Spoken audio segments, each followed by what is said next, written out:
다 같이 마음과 뜻과 정성을 모아 하나님께 주일 예배를 드리겠습니다.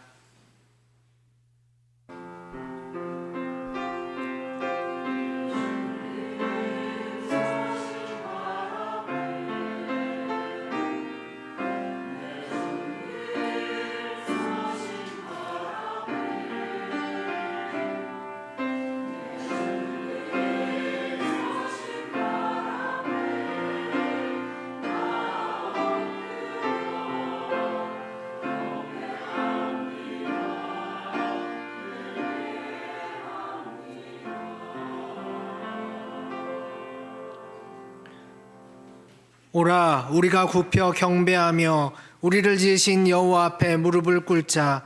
그는 우리의 하나님이시오 우리는 그가 기르시는 백성이며 그의 손이 돌보시는 양이기 때문이라.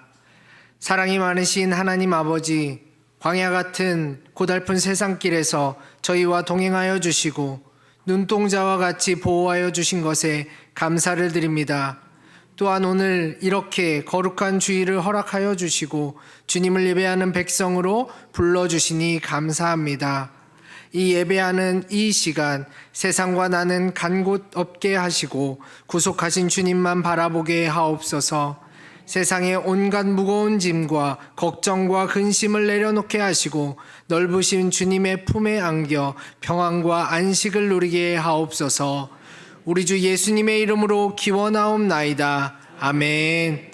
다 같이 자리에서 일어나셔서 찬송 615장, 254장 부르시겠습니다.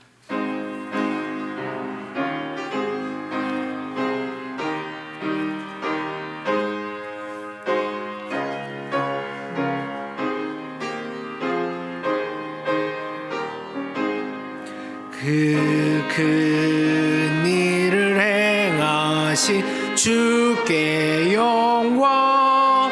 이 세상을 사랑해 주 오셨네. 우리 죄를 위하여 죽으시사 저 영원한 생명문 여시었네. 우리 주 높이세 귀한 말씀 듣고 우리 주 높이세 모두 기뻐하며 주 예수님 힘입어 하나님께 그 행하신 큰 역사 찬양하세. 그 큰 일을 행하신 하나님께 주 예수님이 나여 기뻐하네. 주 예수님 우리가 만날 때에 그 기쁨을 어디에 비하리요. 우리 주 높이세 귀한 말씀 듣고 우리 주 높이세 모두 기뻐하며 주 예수님이 믿어 하나님께 그 행하신 큰 역사 찬양하세.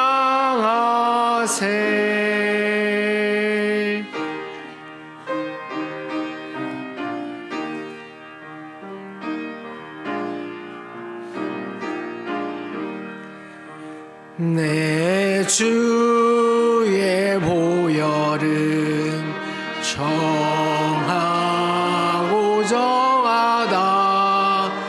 내 죄를 정케 하신 주 나로라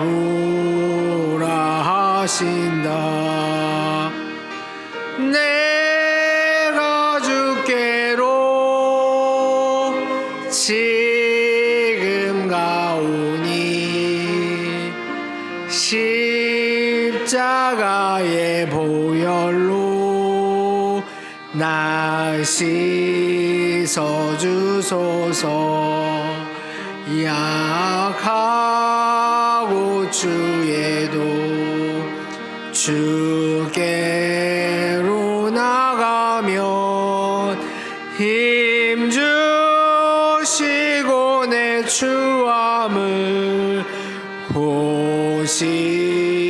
씻어주시네. 내가 주께로 지금 가오니 십자가의 보혈로 날 씻어주소서. 나로라 하심은 온전한 믿음과 또 사랑함과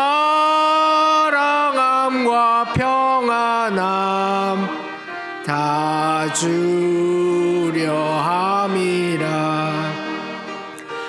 내가 주께로 지금 가오니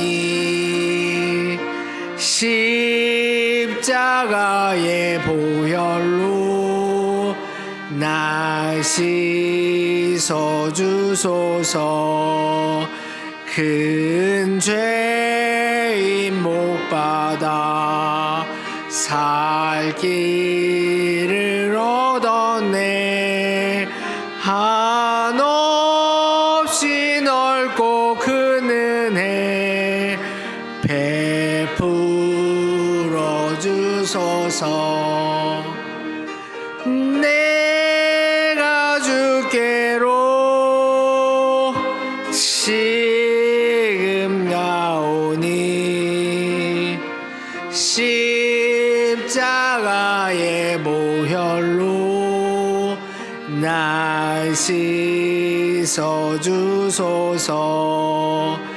그 피가 맘속에 큰 증거 됩니다.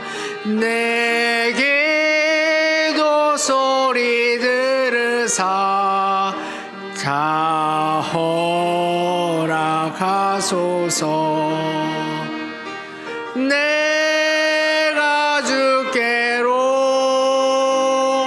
지금 가오니 십자가의 보혈로 날 씻어주소서.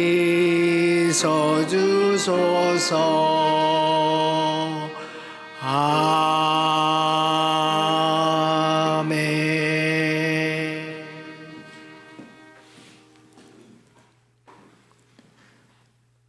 외모를 보지 아니하시고 중심을 살피시는 하나님, 지난 한 주간 저희들이 살아왔던 모든 것들을 돌이켜보니 저희는 너무도 부족한 모습이었습니다. 말을 해도 허황되고 거짓말 말을 하기도 했습니다. 때로 은밀하게 죄를 범하면서도 하나님 앞과 사람들 앞에서 드러나지 않을 것이라 생각했습니다. 죄 중에 살면서도 하나님을 두려워하지도 않았습니다. 세상과 더불어 살면서 하나님의 이름을 망령되이 일컫는 자들과 손을 잡기도 했고 그들이 하는 은밀한 죄에 같이 참여하기도 했습니다. 주님, 참으로 우리의 마음을 두드리며 우리의 부족을 탓하며 이 시간 참회하오니 우리의 모든 죄들을 용서하여 주시옵소서. 이제는 하나님과 우리만이 아는 은밀한 죄를 계속해서 참회하며 고백합니다.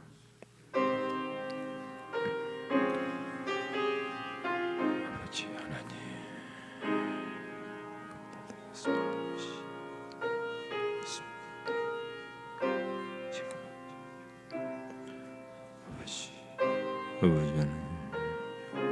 아버지 하나님, 부족한 점 그러지 말자 했습니다. 고백합니다. 주님, 고백하여 주시옵소서. 주여,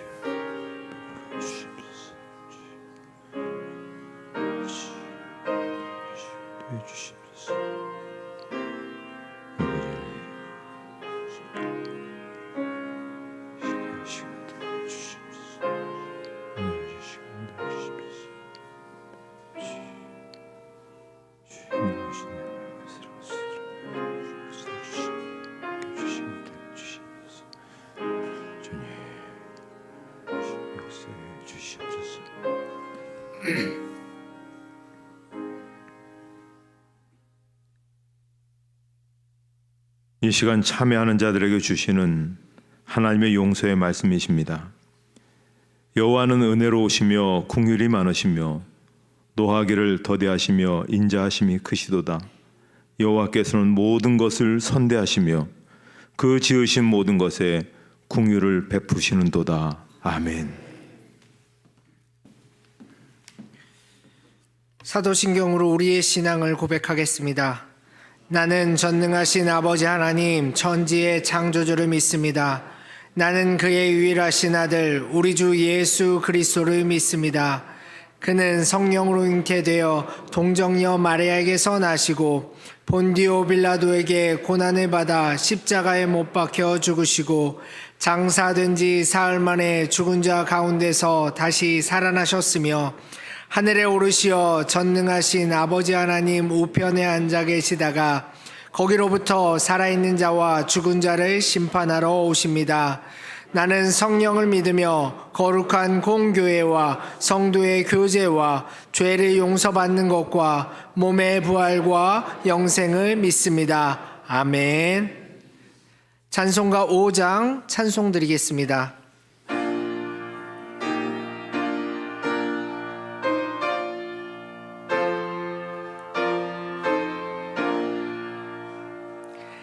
이 천지가 만물들아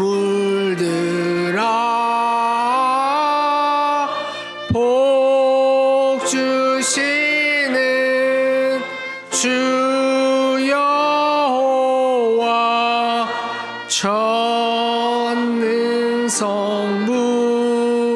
성자 성령 찬송하고 찬송하세.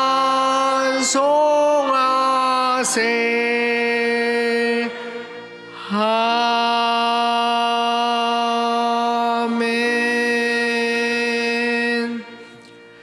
자리에 앉으신 후에 교독문 10편, 시편 16편 함께 교독하시겠습니다.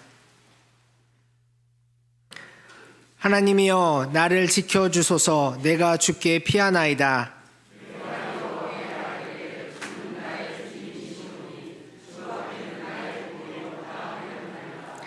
땅에 있는 성도들은 존귀한 자들이니 나의 모든 즐거움이 그들에게 있도다.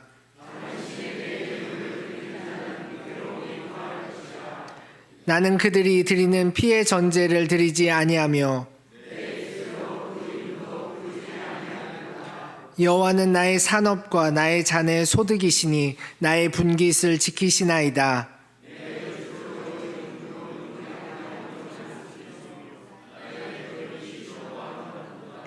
나를 훈계하신 여호와를 송축할지라. 내가 여호와를 항상 내 앞에 모심이여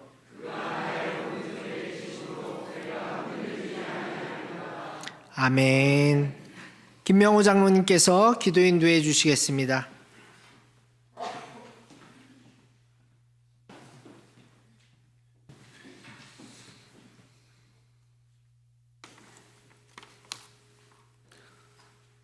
항상 저희들에게 꿈과 희망을 주시는 하나님 아버지, 말라있던 대지에 주님의 빛을 통하여 새싹이 돋고 만물이 소생토록 새 생명을 주심에 감사를 드립니다. 오늘도 이 거룩한 날 예수 그리스도를 저희들의 대속 제물로 내어주시고 저희들을 영광스러운 주님의 백성 삼으사 영원한 하늘나라에 오를 수 있도록 인도해 주신 깊고 넓은 주님의 사랑에 은혜와 무한한 감사를 드립니다. 저희들이 주님의 곁을 떠나 세상 속의 삶을 살아가면서 많은 잘못과 교만, 욕심에 쌓인 생활을 하면서도 그것이 죄인조차도 모르고 내 자신이 죄인이고 내 말과 행동이 올바른 것으로 여기며 살아왔습니다.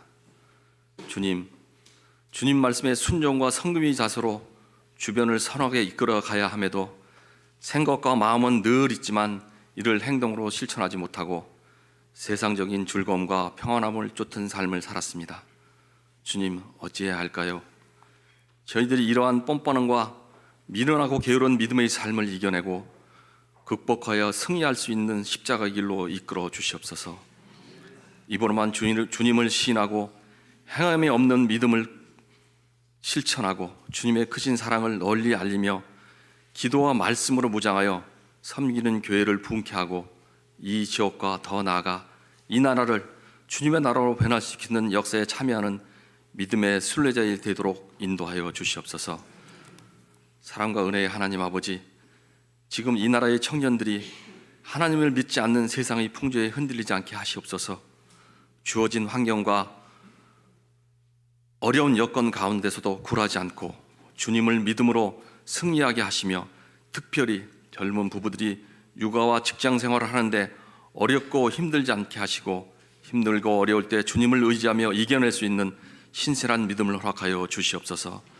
또한 경쟁으로만 내몰리고 있는 우리 초, 중, 고등학생들에게 주님의 사랑과 지혜의 은총을 허락하시어 자신들의 앞길에 대해 생각하고 조명케 하시고 주님 안에서 살아가는 길이 무엇보다도 값진 삶임을 깨닫게 하여 주시옵소서.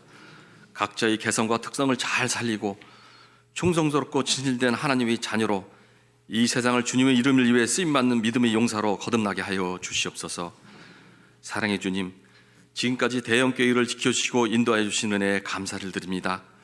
앞으로도 저희 교회가 주님의 비전과 꿈을 이루어가는 교회 되게 하시고 이 지역과 이 사회의 구원의 방주로서의 역할을 감당하며 주님의 기쁜 소식과 참 생명의 소식을 전하는 전도의 사명을 잘 감당해 가시고 세계 복음화를 위해 더 힘쓰는 교회 되게 하시옵소서.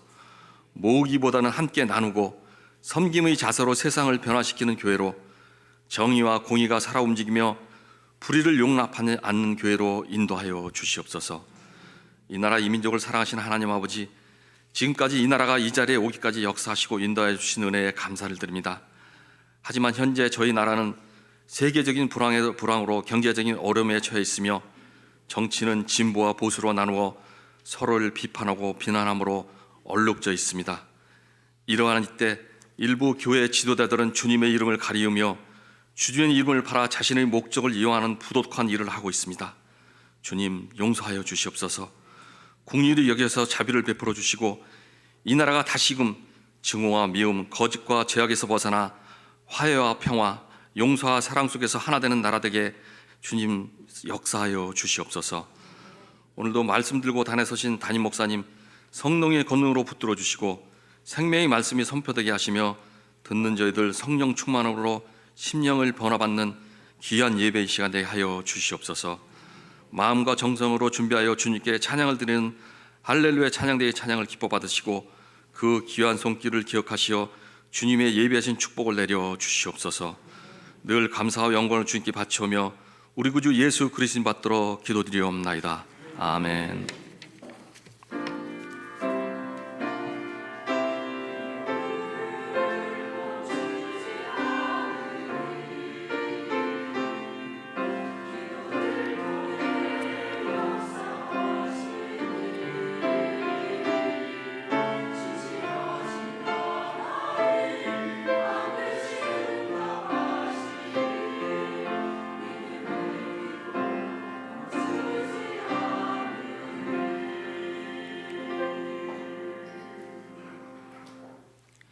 오늘 우리에게 주시는 하나님의 말씀은 요한복음 4장 50절 말씀입니다.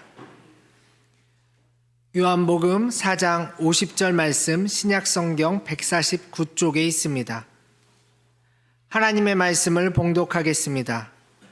예수께서 이르시되 가라 내 아들이 살아있다 하시니 그 사람이 예수께서 하신 말씀을 믿고 가더니. 아멘. 할렐루야 찬양대의 찬양이 있은 후 담임 목사님께서 말씀 선포해 주시겠습니다.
감사합니다.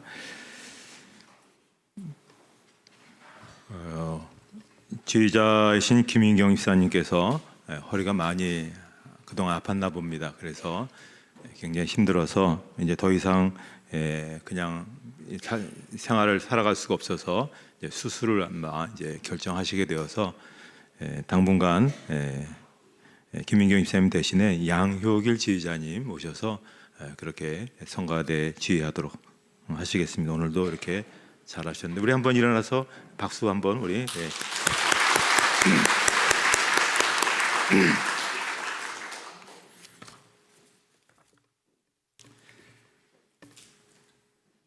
오늘은 제가 주일날 평상시 매지 않는 넥타이 대신에 이렇게 다르게 셔츠를 입었습니다. 여러분 이 셔츠가 뭔지 아십니까?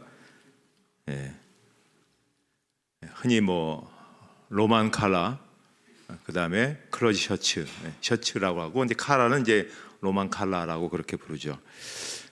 제가 이렇게 입으면 지금 뭐 제가 오랫동안 이제 입었기 때문에 이제 별 이렇게 부담 없이 느끼시겠지만 또 밖에서는 가까다 저를 향해서 신부님 이렇게 이제 부르기도 합니다. 제가 그 가톨릭 병원 같은 데 가면은 공짜로 왔다 갔다 이렇게 주차비도 안 받고 그러더라고요. 그래서 이제 이 로만 칼라가 신부님들의 전유물처럼 우리 이제 그렇게 생각하고 있는데 한번 팩트 체크를 한번 해보도록 하겠습니다. 사실 이것은 원래 19세기 말에 스코틀랜드 장로교회에서부터 시작이 되었습니다. 그래서 제가 예전에 살았던 글라스고에 거기 제가 이제 노회원이었는데 글라스고 노회원인데 그 노회에 속한 목사님 가운데 한 분인 도널드 맥러드라는 저분이 이걸 하나 이제 고안을 해낸 것이죠. 그래서 이것이 이제 하나의 이제 시작이라 이렇게 볼 수가 있습니다. 그리고 이 부분에 대해서 글라스고 헤럴드라고는 하는 신문이 있습니다. 그 신문 1894년 12월 6일 날 기사를 보면 이 클러지 셔츠를 스코틀랜드 장로교 목사가 시작했다, 이렇게 밝히고 있습니다. 우리나라에 초기에 오신 선교사님들도 보면 스크랜턴 같은 분들도 보면은 또 이렇게 클러지 셔츠를 입고 계셨음을 볼 수가 있고요. 그래서 사실은 우리는 지금 이 안에서만 있으면 잘 모르지만 밖에 나가서 특히 유럽이나 또 영국 같은 데는 개신교 목사들의 옷이죠, 사실은 이 셔츠죠.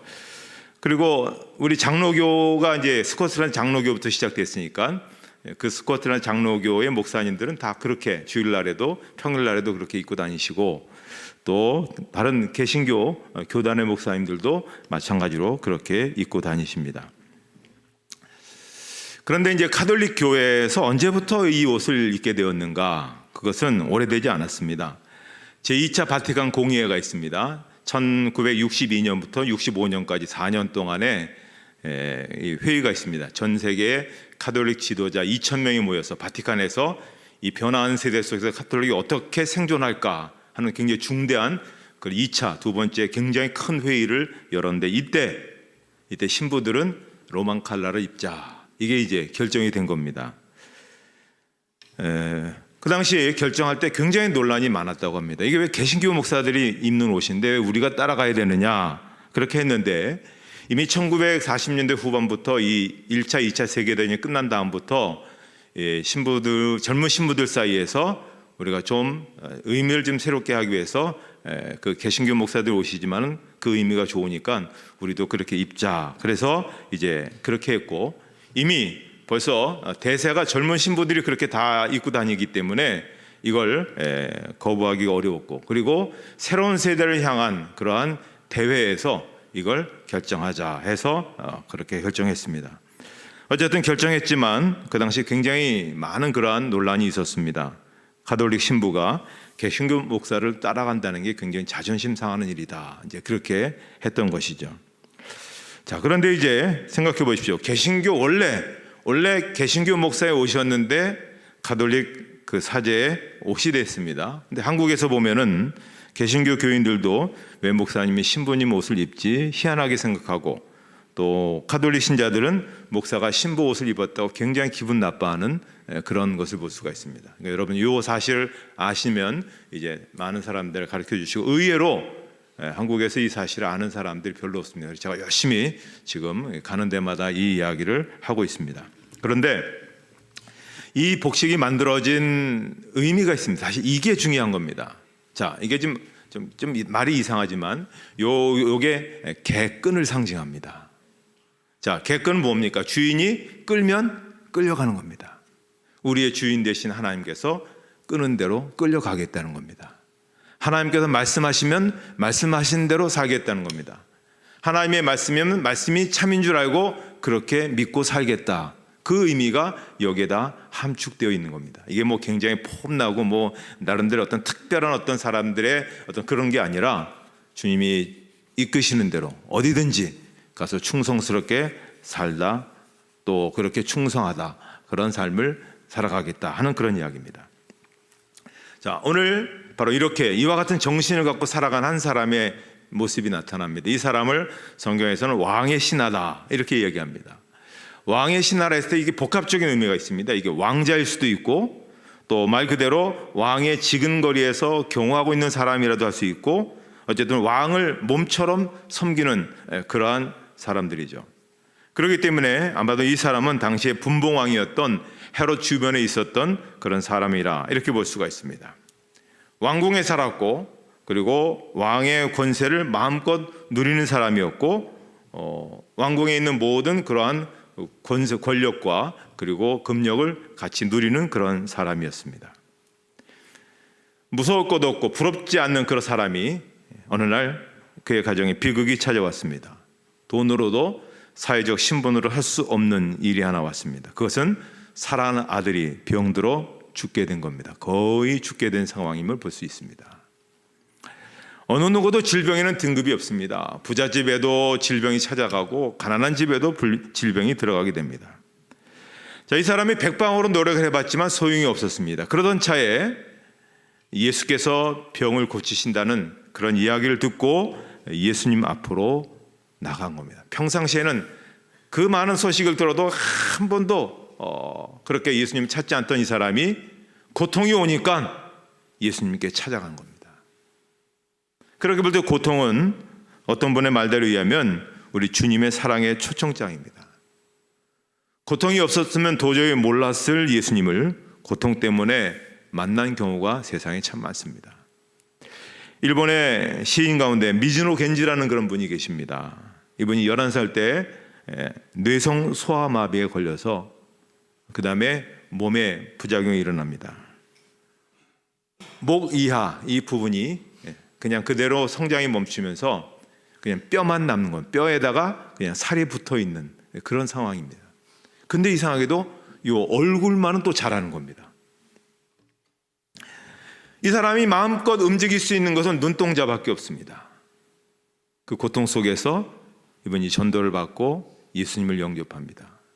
그리고 예수님 안에서 살게 된 자신의 어떠한 그 신앙 고백적 삶을 고백하는데 눈동자밖에 못 움직이니까 눈을 깜박거리면 이제 단어들을 놓고 눈을 깜박거리면 그 단어를 하나씩 붙여서 시를 만드는 거죠. 그래서 그 시가 나왔는데 한 편의 시가 얼마나 굉장한 그런 시가 있는 것을 보게 됩니다. 저 시를 보십시오. 많은 시가 있습니다만 내가 만일 괴롭지 않았더라면 하나님의 사랑을 받아들이지 않았을 것을, 만일 모든 형제 자매들이 괴롭지 않았더라면 하나님의 사랑이 전해지지 않았을 것을, 만일 우리 주님이 괴롭지 않았더라면 하나님의 사랑은 나타나지 아니했을 것을. 아주 짧은 시지만 굉장히 우리 마음에 깊은 은혜와 감동을 줍니다. 오늘 우리가 이 자리에 다 이렇게 나름대로 이렇게 자세를 갖추고 왔지만 우리 내면에는 남들에게 말할 수 없는 괴로움이 있는 분들도 계실 겁니다. 또 때로는 발을 동동거리면서 해결 안 된 문제를 가지고 오늘 이 자리에 조급한 마음을 갖고 오신 분도 계실 것입니다. 그러나 여러분, 그것은 주님의 초청장입니다. 사랑의 초청장입니다. 주님께서는 그 고통을 의미 없이 지나가지 않게 하십니다. 그 고통을 통해서 주님을 붙잡은 여러분들을 더욱더 놀랍고 영광스러운 그런 삶으로 인도해 주실 것입니다. 자, 이 신하가 이제 예수님께 찾아갔습니다. 예수님께서 자기 아들을 치료해 주실 분이라 그렇게 믿는 믿음으로 나갔지만 아직은 굉장히 불완전한 그러한 믿음이었습니다. 병 낫기를 바라는 믿음이었지만 예수님을 그렇게 신뢰하지 않았습니다. 그래서 그는 예수님께 이렇게 얘기하죠. 내려오셔서 내 아들의 병을 고쳐주소서. 그가 거의 죽게 되었습니다. 이 의미는, 이 뉘앙스는 그의 믿음이 예수님의 인격을 바라본 믿음이 아니라 자기 앞에 있는 이 문제를 해결하는 데만 급급한 원초적인 그런 믿음에 불과한 겁니다. 그래서 예수님께서 이 사람이 어떤 의도로 자기에게 찾아와서 지금 말하고 있는가를 아시지 않습니까? 그래서 이렇게 꾸중하시는 겁니다. 너희는 표적과 기사를 보지 못하면 도무지 믿지 아니하는구나. 너희들이 바라는 것은 기적 자체이지 나를 믿고자 하는 것이 아니다. 너희들은 너희의 문제만 해결하기 원하지 너희 영원한 문제 해결자인 나와 생명의 관계를 갖는 것을 원치 않는다. 주님께서 지금 뭐라고 꾸짖고 계시냐면 한없이 오늘 우리에게 모든 것을 아낌없이 주실 그 주님 앞에 너희들은 지금 그렇게 작은 것 하나에 매달려서 그거 하나만 요구하는 그런 인생들이라는 겁니다. 자, 이 사람이 참 미련하다. 나를 그 정도밖에 보지 못하느냐. 이렇게 꾸중을 받았음에도 불구하고 이분이 물러서지 않습니다. 웬만하면 기분 나쁘다고 갔을 텐데 다시금 재차 그렇게 얘기해요. 주여, 내 아이가 죽기 전에 내려오소서. 간청하죠. 아주 간청하고 있습니다. 저는 여기서 우리가 배워야 될 점이 있다고 생각합니다. 예수님 앞에 나갈 때 대부분 우리들은 그런 마음을 갖고 있습니다. 뭐냐면 내가 그래도 과거보다 조금 더 나아진 다음에 예수님께 나가야지. 내 부족한 것을 조금 해결한 다음에 나가야지. 그래야 주님께서 좀 나를 좀 더 잘 보실 것 아닌가. 그렇지 않습니다. 문제가 있다면 그냥 지금 나가는 겁니다. 죄가 있다면 그냥 지금 회개하는 것입니다. 옆에 있는 사람은 몰라도 주님은 나를 아십니다. 내가 무슨 고민을 하고 있고 내가 무슨 죄를 짓고 있고 내가 무슨 지금 아픔을 갖고 있는가를 주님은 나의 이 처자는 이 상태를 다 아신다는 거죠. 이 세상에 자기 인생의 문제를 스스로 해결할 수 있는 사람이 누가 있겠습니까? 그러니 고집 피우지 마시고 폼 잡지 마시고 그냥 연약하면 연약한 대로, 아프면 아픈 대로, 힘들면 힘든 대로 주님 앞에 나와야 됩니다. 세상의 사람들은 남의 짐 지기 싫어합니다. 자식들조차도 부모의 짐 지기 싫어합니다. 그런데 우리 주님은 뭐라고 말씀하고 있습니까? 남의 짐을 다 지겠다고 우리를 부르시는 것입니다.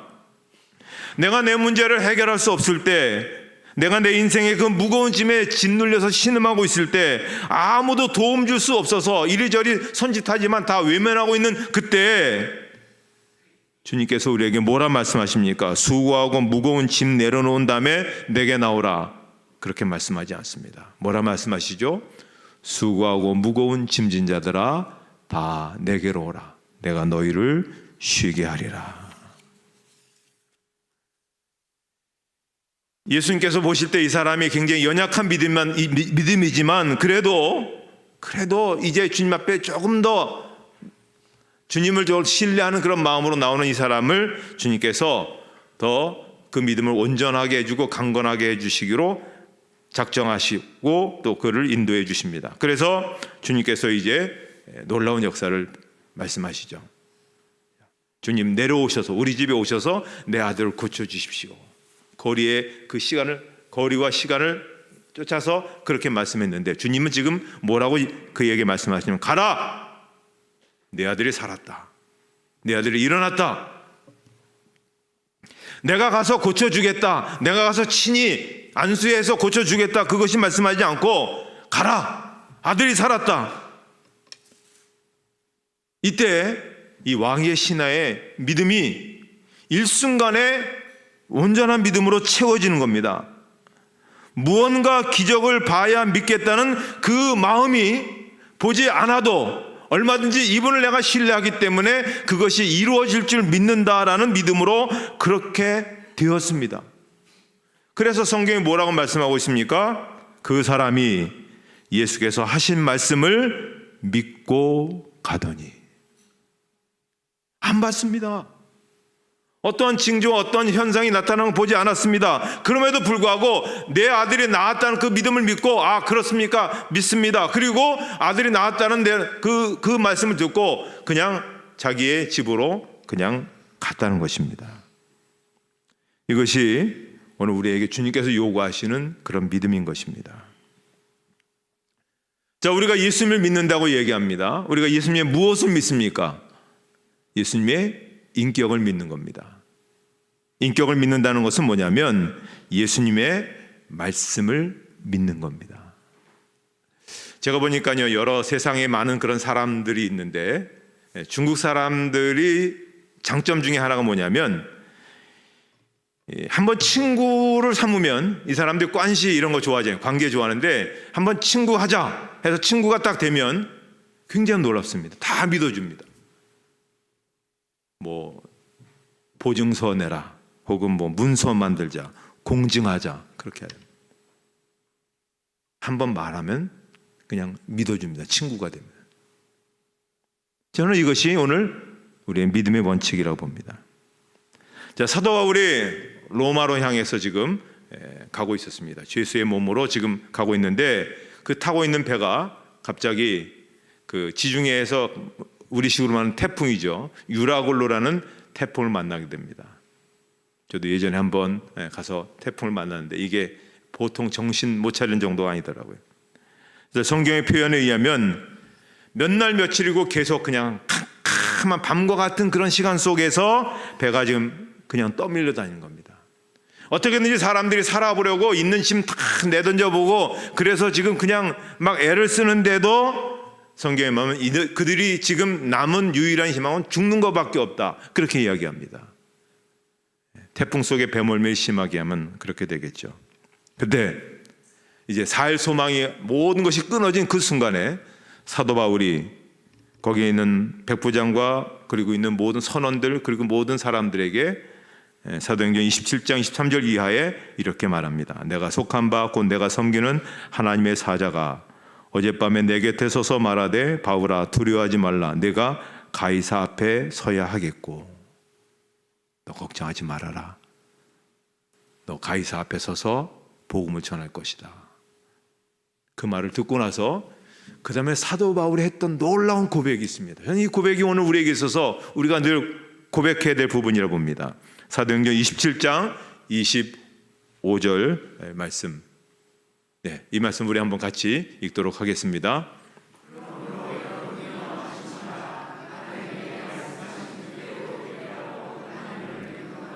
자, 사도 바울이 어떤 하나님을 믿는다고 지금 고백하고 있습니까? 내게 말씀하신 그대로 되리라고 하나님을 믿노라.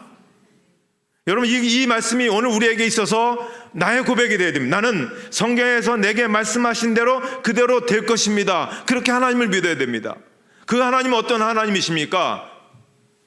빛이 있으라 명하시니 그 말이 하나님의 인격을 뒷받침해서 빛이 있었습니다.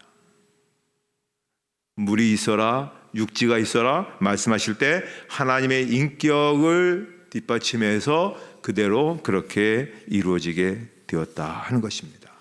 그것입니다.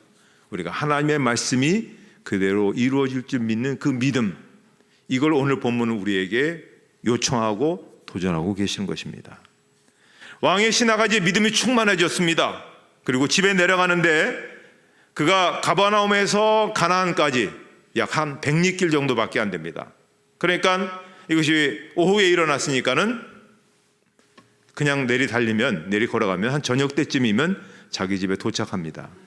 그런데 자기 아들이 지금 죽어간다는 그 상황 속에서 애절한 마음 예수님께 왔다가 예수님이 내 아들이 살았다 했으면 정말 정신없이 갈 텐데 이 사람이 뭐 했습니까? 중간에 하룻밤 잡니다. 그리고는 그 다음날 다시 아침에 일어나서 또 이렇게 쭉 하는데 자기 집에서 일하는 사람들이 정신없이 올라오는 겁니다. 그러면서 주인을 보니까 무슨 얘기를 합니까? 주인님, 아드님이 살았습니다. 그러니까 이 사람이 얘기를 하죠. 몇 시에 아들이 살았느냐? 그랬더니 7시입니다. 그러니까 오후 1시입니다. 보니 어제 주님께서 말씀하신 가라 내 아들이 살았다 말씀하신 그 시간에 자기 아들이 살아난 겁니다. 그 말씀을 그대로 믿었더니 그 말씀대로 그런 역사가 나타나게 된 것이죠. 오늘 주님이 바로 말씀하신 것, 우리들에게 명령하신 것 우리가 그대로 아멘으로 받아들이면서 그런 이적과 은혜를 경험하기를 원하시는 것입니다. 콩고 민주공화국에서 아주 탁월한 선교 역사를 나타내셨던 월스 버튼이라는 선교사님이 계셨습니다. 이분이 그 열악한 환경 속에서 많은 역사가 나타나니까 정말 몸을 돌보지 않고 막 열심히 사역하다가 그만 병에 걸렸습니다. 보니 간암이었습니다. 현지에서는 치료가 불가능한 상태고 다시 자기 조국에 돌아와서 정밀 진단을 해보니까 이제 죽는 것밖에는 다른 것이 없다 이렇게 선언이 내렸습니다. 이분이 할 수 있는 일은 죽음을 기다리면서 기도하고 말씀으로 서서히 죽음을 이제 맞는 것뿐이었습니다. 그러다 어느 날 베드로전서 2장 24절 말씀을 보게 됩니다. 친히 나무에 달려 그 몸으로 우리 죄를 담당하셨으니 이는 우리로 죄에 대하여 죽고 의에 대하여 살게 하려 하심이라. 이 말씀을 보는데 나는 이제 죽는구나. 그것만 보다가 갑자기 이 말씀 앞에서 딱 생각이 멈춰집니다. 한없이 눈물이 흘려지면서 그 다음에 이어지는 말씀 앞에 이분이 큰 은혜를 받습니다. 그가 채찍에 맞음으로 너희는 나음을 얻었나니. 순간 성령님의 음성이 그의 마음속에 그렇게 들려오더라는 겁니다. 사랑하는 아들아, 내가 질병의 고통을 대신 짊어지고 그 무서운 형벌을 대신 감당하기 위해 무자비한 로마 병정들에게 등이 찢어지도록 채찍을 맞았다. 내가 너를 대신해서 질병의 형벌을 다 청산했다. 너는 그가 채찍에 맞음으로 너희는 나음을 얻었나니 하는 말을 믿느냐? 그 순간 이분이 죽음밖에 생각하지 않았던 이분이 그 말씀을 믿음으로 받아들이고 그것을 입으로 시인한 겁니다. 그래서 이렇게 시인한 거죠. 그가 채찍에 맞음으로 월츠버튼은 나았다. 그가 채찍에 맞음으로 나는 나았다. 그가 채찍에 맞음으로 월츠버튼은 나았다. 그가 채찍에 맞음으로 나는 나았다. 이걸 수천 번 했다는 겁니다. 그러면서 내면에 확신이 들더래요.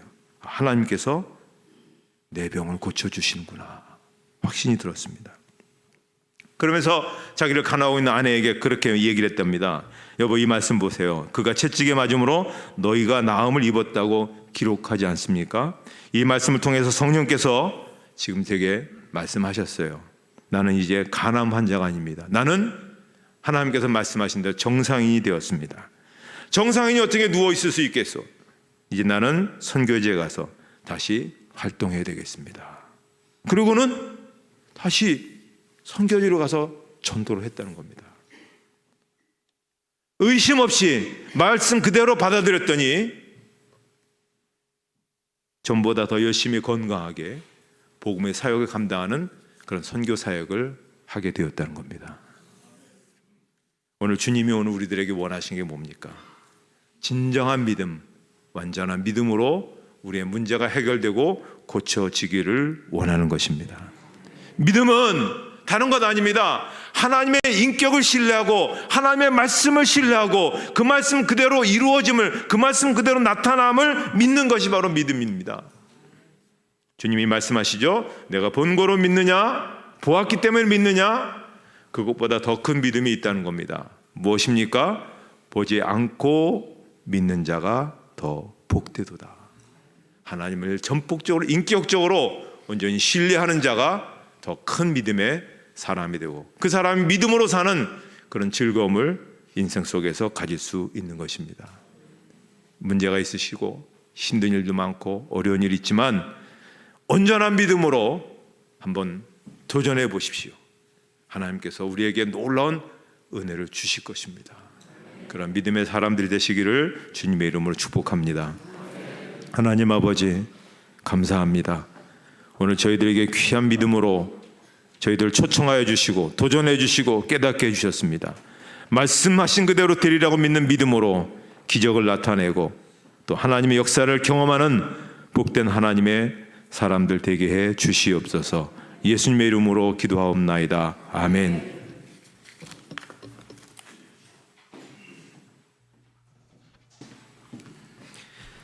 결전의 찬송 357장 부르시겠습니다.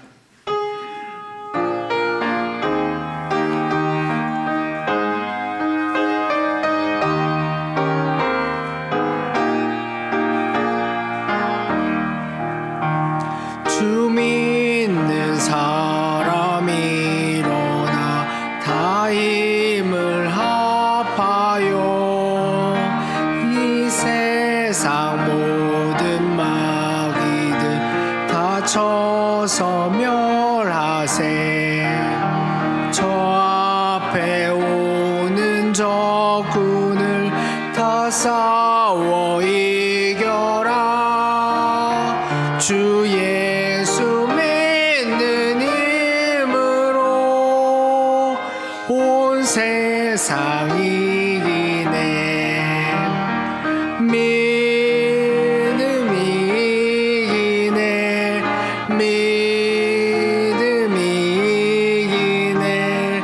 주 예수를 믿음이 온 세상 이기네.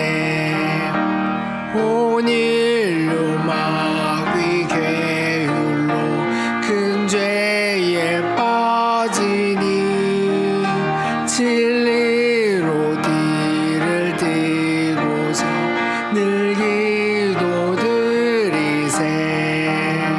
참 믿고 의지하면서 겁없이 나갈 때 주 예수 믿는 힘으로 온 세상 이기네. 믿음이 이기네. 믿음이 이기네. 주 예수를 믿음이 온 세상 이기네. 끝까지 이긴 자에게 흰 옷을 입히고 또 영생 복을 주시니 참 기쁜 일일세. 이 어두운 세상 지나서 저 천성 가도록 주 예수 믿는 믿음으로 온 세상 이기네. 믿음이 이기네. 믿음이 이기네. 주 예수를 믿음이 온 세상 이기네. 찬송 51장 1절을 찬송하며 봉헌하시겠습니다.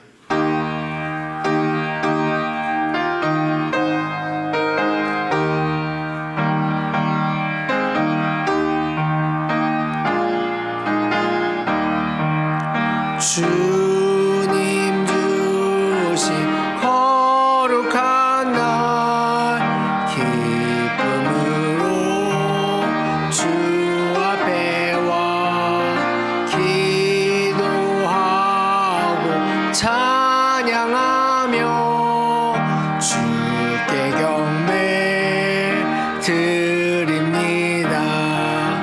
내게 주신 귀한 물질 하나님께 드리오니 기뻐 받은 제물로서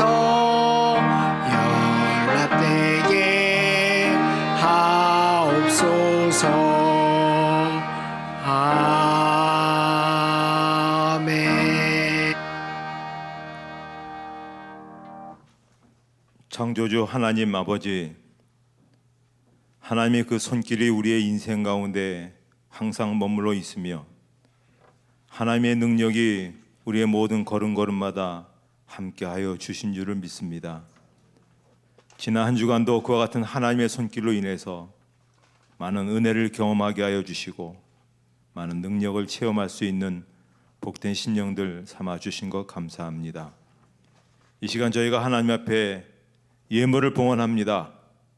여기에 11조와 감사 주정 헌금으로, 선교 건축 장학 헌금으로, 사랑의 쌀로, 그 외에 여러 가지 항목의 헌금으로, 그리고 우리 몸으로 하나님께 드린 그런 귀한 예물을 올려놓습니다. 하나님, 바쳐진 이들을 하나님 기억하여 주실 줄 믿습니다. 그들의 마음과 뜻과 정성을 다해 바쳐진 이 예물도 하나님 굽어 살펴 주실 줄 믿습니다. 하나님, 우리가 할 수 없는 많은 일들이 있습니다. 노력하지만, 수고하지만 우리 힘으로 어쩔 수 없는 많은 일들이 있는데 하나님의 전능한 손길, 창조의 손길이 우리의 가정과 직장과 사업장에 임하여 주실 줄을 믿습니다. 그 능력으로 우리 삶을 새롭게 만들어 주시고, 그 삶으로 없는 길을 만들어 주시고, 그 능력으로 우리 아픈 몸을 치유해 주시고, 그 능력으로 절망의 상황에서 희망의 자리로 나아갈 수 있게 하여 주시옵소서. 하나님, 오늘 우리의 믿음이, 우리의 순전한 믿음이 그 어떤 하나님의 역사를 간증하고 고백하는 삶으로 갈 수 있게 하여 주시옵소서. 사랑하는 성도들의 일터와 직장과 사업장에 복의 복을 더하여 주시고, 감사가 끊이지 않게 해 주시고, 또 소원들이 이루어지는 은혜도 더해 주시옵소서. 예수님의 이름으로 보응기도 드리옵나이다. 아멘.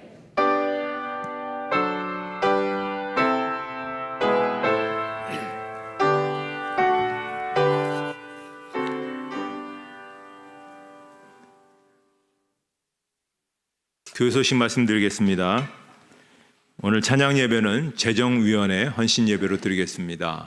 또 2부 예배 후 1시에 교육위원회 부장단 회의가 별관 5층 로비에서 있습니다. 성경 통독 새벽 기도회 계속됩니다. 많은 분들이 참여해 주시면 계속 큰 은혜를 우리가 받게 되리라 생각합니다.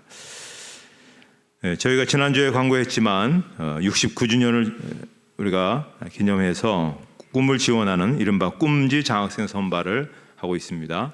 많은 주변 분들에게 알려서 좀 많이 도움을 받도록 해주시고, 저도 마찬가지로 지난주에 저희 SNS를 많이 알렸더니만 많은 격려가 있었어요. 교회가 제대로 되어가고 있다, 또 지탄받고 있는 이 시대 속에서 참된 교회의 모습을 보여줘서 고맙다, 이런 얘기를 많이 들어서 굉장히 힘이 났습니다. 그래서 우리 교회가 참 선한 영향력 드러내는 일들을 많이 감당할 수 있는 교회가 되었으면 좋겠다는 그런 마음이 많았습니다. 어쨌든 작은 그런 움직임이지만 이런 것 통해서 우리가 더 그렇게 감당할 수 있는 그런 길들이 분명히 있으리라 생각합니다. 또 성지순례 지난주에 말씀드렸더니 많은 분들이 그렇게 또 구체적으로 좀 이렇게 말씀해 달라고 해서 거기 구체적으로 그렇게 했으니까 보시고 또 참여하기 원하시는 분들은 우리 교육자들에게 신청해 주시면 되겠습니다. 이제 다 같이 일어나셔서 우리 주변에 있는 분들과 함께 사랑의 인사를 같이 나누시도록 하겠습니다.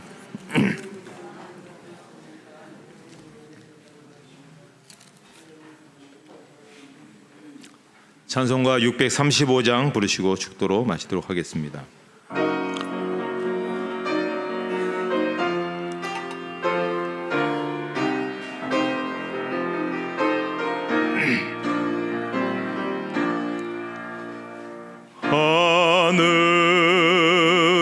하늘에 계신 아버지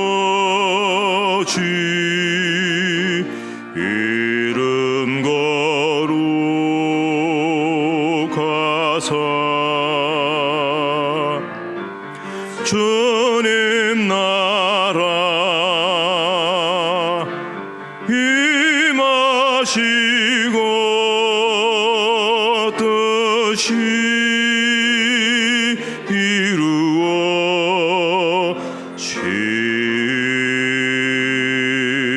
이루어지이다.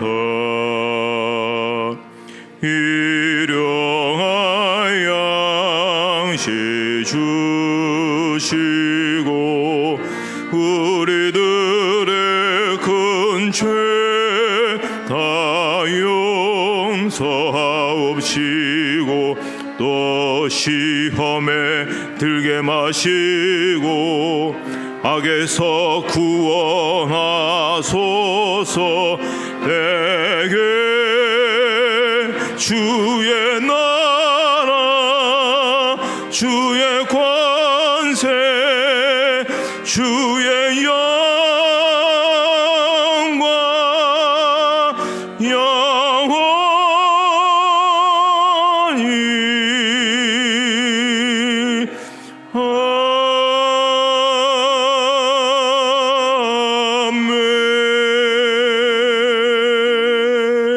아멘.